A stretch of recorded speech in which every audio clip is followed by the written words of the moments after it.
Almost 1/3 of the land mass of the United States is owned by the federal government, with just a very, very small portion of that land, just a fraction, 1/2 of 1%. Would you believe that? We should hold a contest to charter up to 10 new cities and award them to the best proposals for development. In other words, we'll actually build new cities in our country again.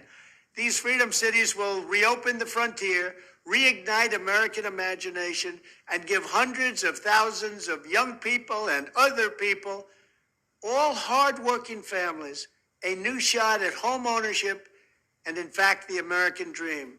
The first 15-minute city in the United States. He did this in his State of the City address last night. The urban planning model is new, but city planners told our Sarah Shookman the time is now to tap into federal dollars to address some of Cleveland's deeper problems.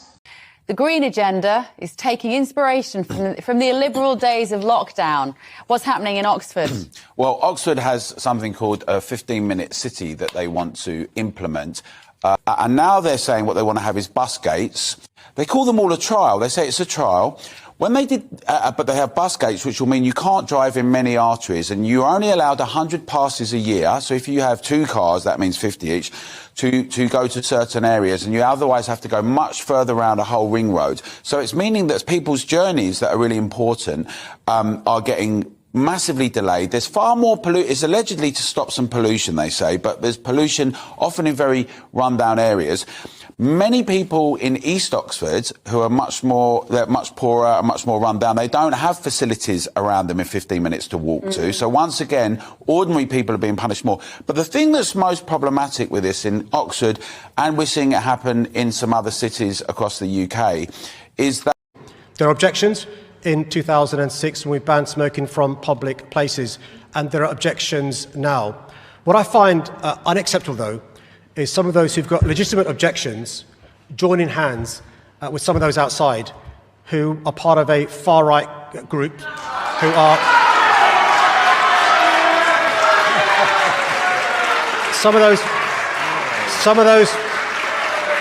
outside... Some of those, let's be frank, let's call a spade a spade.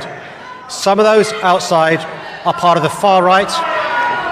Some are COVID deniers. Some are vaccine deniers.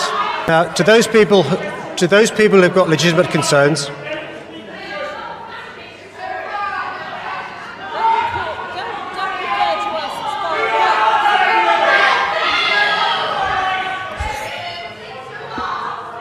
by the way, it is a fact. Some of you have got good reasons to oppose ULEZ, but you're in coalition with COVID deniers. You're in coalition. You may not like it. You may not like it. You may not like it. You may not like it. You're in coalition with the far right, and you're in coalition with vaccine deniers as well.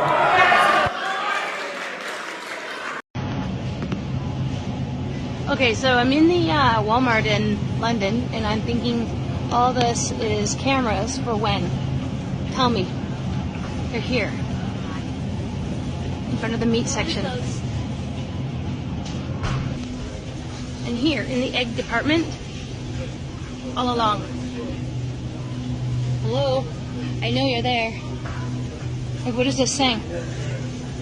Since these doors went up, I did. Since these doors went up, these cameras are here. They're all over the place. Those of you who still think that 15-minute cities are a great idea and that all of these like digital passports are a good idea, let's take a little deeper look on what the Canada Infrastructure website says and the technologies that they want to use within these 15-minute cities and what they actually mean.